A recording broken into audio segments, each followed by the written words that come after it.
you to meet an unusual spokesman, Dr. Leo Buscaglia. His subject is people. We think he'll tell you more about people and possibly about yourself than you have ever heard before in business. The reason? The better you understand your customer and yourself, the better you can serve both. And only you can make the difference.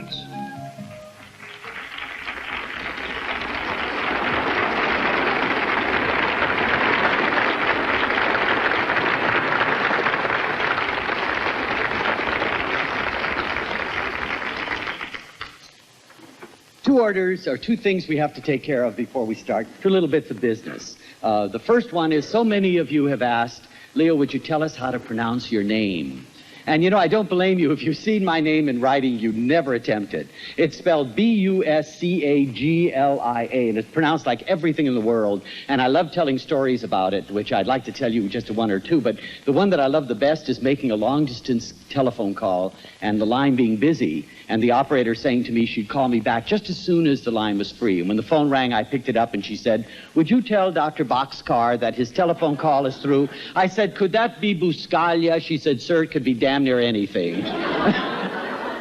My name is Felice Leonardo Buscaglia, and I love it, but you can call me anything you like. That's order business number one. Order business number two. I had a really crazy, wonderful, magical immigrant mama who was very large, who laughed a lot, and who believed in many, many things. And she influenced my life in so many ways. She taught us about the value of laughter and the value of joy. So our house was always full of laughter. And another thing she said is, every time you get before an audience, always try to dress nicely, Felice. Put a tie on, put a jacket, because it shows that you respect them. And you know, I really can't work with a jacket and a tie, but I want you to know that I respect you.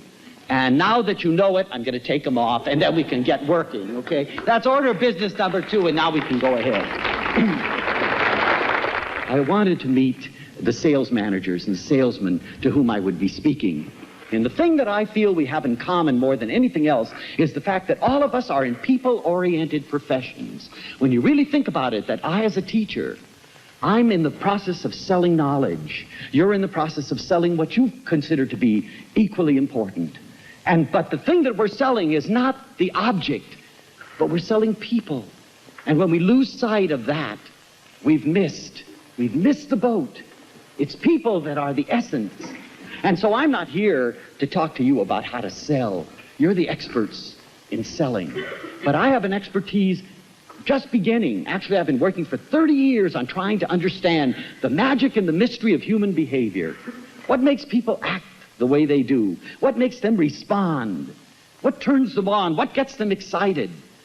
And at the other side, what puts them down? What causes them to walk away? What causes them to reject? And about that, no one is an expert. And you know, basically, I found out that in terms of having to communicate with people, probably the greatest deterrence is the fact that so many of us devalue ourselves. We don't believe in ourselves. We don't trust ourselves. You know, I did a study year after year after year in my psych classes with my young students, and I asked them a simple question. If you could be anybody in the world, whom would you select to be right now? Do you know that over 80% would prefer being somebody else? Well, let me remind you that you're all that you have, and until you get to the point that you can recognize that, appreciate it, you'll never convince anybody else that you have any worth. So it all starts with you, and you can only give to others and convince others to the extent that you have, and you're convinced about yourself. The magic of working with people is that we've never been able to discover an end to human potential. You can call yourself the expert in the sales field. If you're wise, you'll know you're only just beginning. There is so much more to learn. So we can't afford to go to bed at night the same way that we awoke in the morning. We've got to say, how am I bigger? How am I better? How am I more? Elie Wiesel, who wrote a beautiful book called Souls on Fire that I highly recommend, very touching, incredible book, makes a statement that when we die and we go to meet our Maker, We're not going to be asked why we didn't become a Messiah, or why we didn't find a cure for cancer, or why we didn't change the course of human history. The only thing that we're going to be asked is, why didn't you become fully you? When I gave you all of the possibility to become so much, why did you settle for so little? And you know, it really bothers me as an educator that people are willing to die without being fully born. And I keep reminding them, there's more, there's more, there's more. You know, the world is built of incredible things that other people have said it's not possible of. Don't you believe it? Anything you can dream, by the very nature that you can dream it, makes it possible. But I still hear it's not possible. Or that's the way it is and it can't be changed. Anything can be changed if you dedicate yourself to the process. I can't do anything about it. Oh, yes, you can. Oh, yes, you can. And things like you can't teach an old dog new tricks. Don't you love that one? That's an insult even to an old dog. I've taught all kinds of tricks to old dogs. Don't you believe it, and don't fall in those traps. So many of us believe that everything has to go our way. We define a good day by how happy we have been rather than how happy we've made others. I remember being trapped in the airport in Chicago. We were snowed in. I'm sure many of you have had that experience at O'Hare. And I was sitting there in the airport. When those things happen and there's nothing you can do about it, why get ulcers? You know, I still have not learned how to change the weather. And so I sit down and I say, okay, so here I am. Now, how can I make the best of this situation? And there was a man there screaming at this poor hostess and saying, I want to get to Cleveland. I've got to get to Cleveland. And you could see on her face, boy, would I like you to get to Cleveland. Fast, you know. Here he was screaming and screaming. And here was a woman, she must have been in her 70s, who decided that she was going to go around and collect up all the little kids with mamas that were traveling with children and relieve mama to go to the bathroom, to get something to eat, because by the way, they announced that we could eat wherever we wanted to. We could have all there was to drink. You know, this is heaven. What is he screaming about? Well, this woman went around and she was saying to different women, you know, I was a kindergarten teacher, and I can sit down with your kids, and you don't worry about it, because I'm going to tell them. So here was this one woman over here being a kindergarten teacher and helping others. And here was this man whose voice was resounding all over the airport, screaming and yelling. Now, what's the difference between those two? An understanding that the world was not made for you.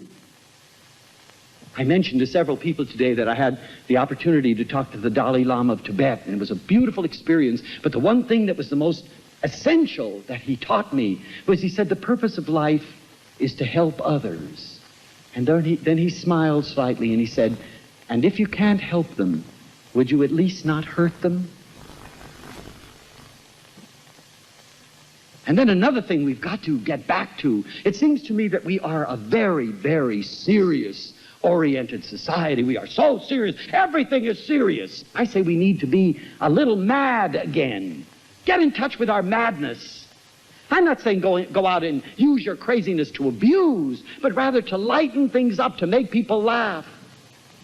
But you know, if you look up the dictionary definition of madness, you know what it says, among other things? It says ecstasy. And it says enthusiasm. And those are the things about madness that I'd like us to get in touch with again, so that we can laugh and get away from routines. You know, most of us are bored because we are locked into routines. Think about it. You go to work the same day, the same way every day. Go from this point to this point. You get out and you do the same thing. You pour the same coffee. You say hello to the same person. You know, just one day, will you do it all backwards? Just see what happens. Find a new route to work. In fact, find a new route every day. And instead of getting up in the morning and getting up on the right side of the bed, get up on the left side. Roll over your wife. He says, what are you doing? You say, I'm changing my life. It may be the most important morning of your life. But really, you know, real madness comes from that kind of routine where you will fall into dullness because you're doing the same thing all the time in the same way, and there's no need to. Society has us behaving like robots. Think about it. You don't make those decisions. You do these things automatically. Elevator behavior is a perfect classic. Isn't it amazing? Whoever told you to face straight front in an elevator, and yet the door opens and there are 9 zombies standing like this? You know, and don't you dare look at anybody or talk to anybody, or heaven forbid, touch somebody in an elevator. You're sitting there watching the numbers, 11, 10, 9, 8, 7, 6, you know, and I just love to walk in an elevator, and I face this way. I say, hi. Wouldn't it be nice if the elevator got stuck and we could all get to know each other? You know, 3rd floor, mass exodus. Everybody leaves. There's a lunatic in the elevator. He wants to know me. You know, what a pity. We're so estranged from each other that we're intimidated by this nonsense. Somebody has told us to behave this way. But you know, you can alone bring magic to the people you encounter. Bring surprise, bring humor, bring joy.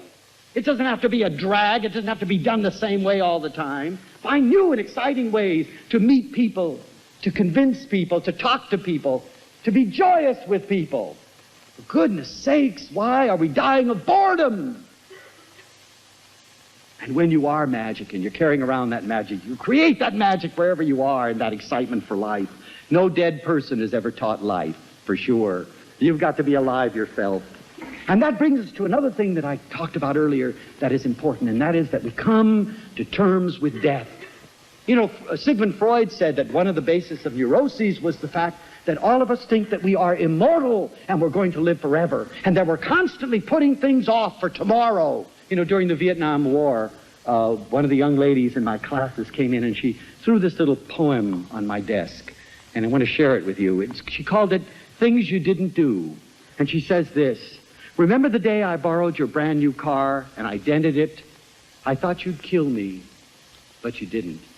And the time I dragged you to the beach and you said it would rain, and it did. I thought you'd say, I told you so, but you didn't. And the time I flirted with all the guys to make you jealous, and you were. I thought you'd leave me, but you didn't. And do you remember the time I spilled blueberry pie all over your brand new car rug? I thought you'd smack me, but you didn't. And the time I forgot to tell you that the dance was formal and you showed up in jeans? I thought you'd leave me forever, but you didn't. Yes, there were lots of things you didn't do, but you put up with me and you loved me and protected me. And there were so many things I wanted to make up to you when you got back from Vietnam, but you didn't. Go ahead and put it off.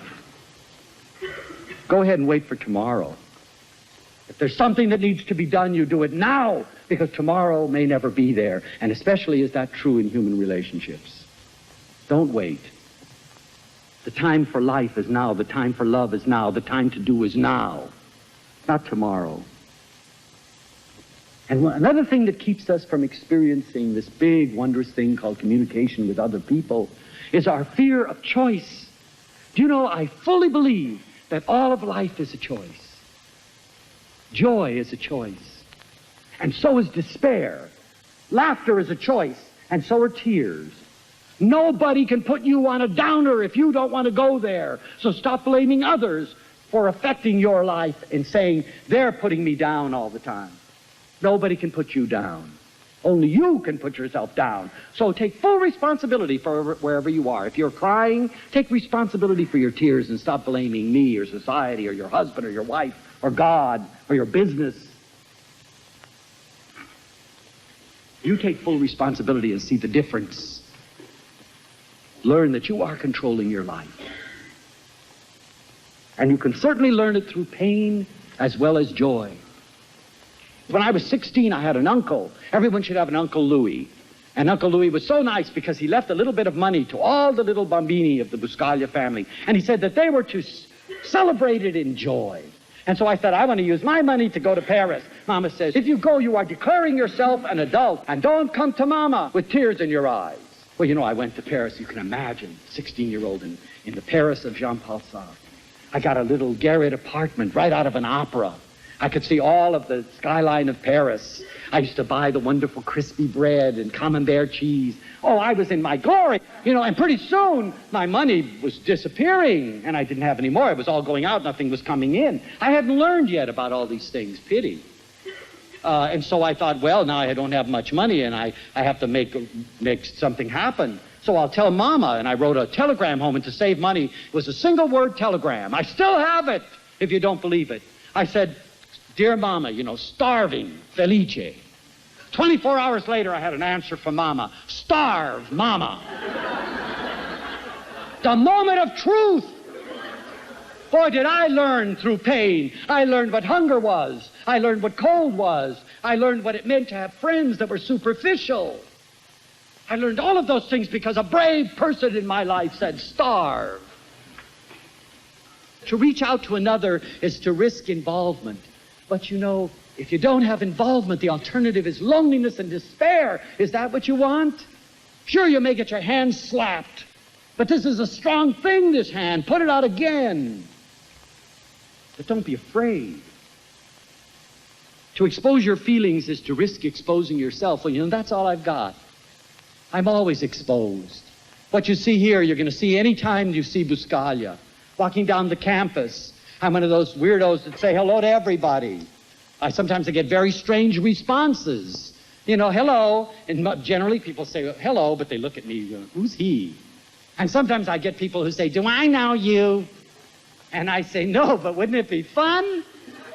And they might say, no, it wouldn't. And that's okay, because if you're going to be going out saying hello, then you've got to be able to accept whatever ramifications come. And I have great defense mechanisms, I say as I walk away, hurt like other human beings. What a shame they don't want to know me, because I'm nice. And if they knew me, they would like me and take me in. So I'm going to give them another chance. And when I see them the next day, I run across the campus, I say, "Hi, do I know you?" "Yes, we met yesterday." To place your ideas and dreams before the crowd is to risk ridicule. Well, you have a right to your dreams and your ideas. Risks must be taken, because the greatest risk in life is to risk nothing. The person who risks nothing, does nothing, has nothing, and is nothing. He may avoid suffering and sorrow and pain, but he simply cannot learn to feel and to grow and to live and to love. Only the person who takes risks is truly free. And that's the truth. We've got to make ourselves vulnerable again. We're afraid to be lovers. We've got to be able to state it and not to be ashamed of it. To let people know that we truly and genuinely care about them and that they're more important to us always than things. Learn to listen to people again. So often we are so wise that we already have the next line of dialogue before the person we're talking to has ever even finished what they've said. We haven't even listened to them. We haven't heard them. We don't look at anybody. That's what's called being treated like an it. Nobody looks at you anymore. Nobody really listens to you anymore. And heaven forbid nobody touches you anymore. The Buscaglias were great huggers. And that's continued in a very natural way to my present state of living. I always tell my students now, when you come and see me in my office, I'm going to hug you. And if that bothers you, take your tranquilizer. Because I don't believe you until I do. We're one of the few cultures left that still stand the way Emily Post tells us to do and extend our hands and say, "How do you do?" Talk about a distancing phenomenon. How do you do? Try how do you do sometime. Makes a tremendous difference. You become real. And if you can't handle it with strangers, try it out again in your own family. I'm the only person in the School of Education that hugs the dean. Nobody hugs that poor man. He's behind this enormous desk, I remember the first time I did it, I was sitting there and he was saying these beautiful things, and I was growing in his presence, and I wanted to thank. I said, "You are remarkable." And I went around the table, and he's on one of those swivel chairs, and he's going, "Ah!" And I throw my arms around him. And then I was consistent, because every time I see him, I hug him. And now I know he likes it because he cuddles. And another thing, you're not going to break your face by smiling at people. And you know, that seems almost naive, but I say to people, how are you today? And they say, fine. And I think, well, why the hell don't you tell your face? I'm not going to approach you looking like the Rock of Gibraltar. Show me you're approachable. Pay compliments. We've forgotten how to accept them, and we really are fearful of paying them. I never have any difficulty paying honest compliments. Just look around you. You know, you have a beautiful face. You have wonderful eyes. You're a very gentle man. I've noticed I haven't disappeared or fallen to pieces.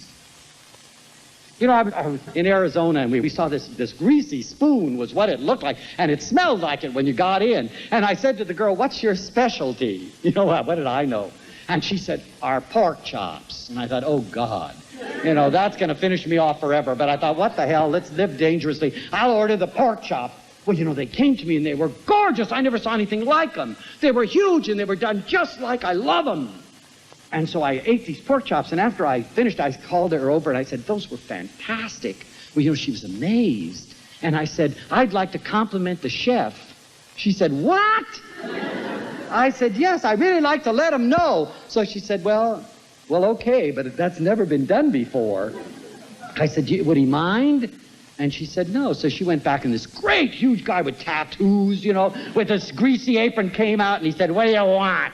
You know, and I said, these are the best pork chops, and I've eaten in the best gourmet restaurants in the world, in Paris, in Rome, in New York, in Los Angeles, and I've never tasted things like that. You know, this guy was so taken aback, and he said, oh, you want another one? You know, we're so frail. A little bit of kindness goes so far. Let's not forget how vulnerable people are. It makes a big difference. Love is easy. We're the ones that are so complex. Communication is easy. We're the ones that confuse it and make it static. I want to close with something that I love. It's at a hospice meeting, people who were dying were asked to write a little essay. If I had my life to live over again, how would you live it? And this is written by an 85-year-old man who was dying of cancer. And it's really beautiful. It's not a downer. It's really an upper. But we see ourselves in it so beautifully. He said, if I had my life to live over again, I'd not be afraid of more mistakes next time. In fact, I'd relax a lot more. I'd limber up. I'd be sillier than I'd been on this trip. In fact, I know of very few things that I would take so seriously. I'd take more chances. I'd take more trips. I'd climb more mountains. I'd swim more rivers. I'd sit and watch more sunsets. I'd go more places I'd never been before. I'd eat more ice cream and fewer beans. I'd have more actual troubles and fewer imaginary ones. You know, 90% of what we worry about never happens anyway. And yet we worry and we worry and we worry and we worry. Worry when it's there. Do something about it creative when it's there. But to sit months in advance worrying about what isn't going to happen, what a waste of time. What a horrible thing to do to your colon. You see, I was one of those people that lived prophylactically and sanely and sensibly, hour after hour and day after day. Oh, I've had my moments, and if I had it to live all over again, I'd try to have more of those moments. In fact, I'd try to have nothing else but wonderful moments, side by side by side by side, instead of living so many years ahead of my time. I was one of those people who never went anywhere without a thermometer, a hot water bottle, a gargle, a raincoat, and a parachute. If I had it to do all over again, I'd travel lighter next time. What an incredible thing. If I had my life to live over again, I'd play with more children, I'd pick more daisies, I'd love more. If I had my life to live over again. But you see, I don't. We're given one. There was a wonderful statement in the Washington Post that I love. It says, no one will ever get out of this life alive. Isn't that wonderful? Remember it. Keep it in the back of your mind. Stand up and make your statement. Unless you take the first step, you're never going to get anywhere. The time for action is now, and only you can make the difference. And you can extend yourself a little and see what happens. Risk a little and see what happens. You can make things change. You can make things happen that you never thought you could. But you know, there's an old saying that says, to be is to do. And I add to that, and to do is to do now, because tomorrow may not be here. Thank you for being such a beautiful audience.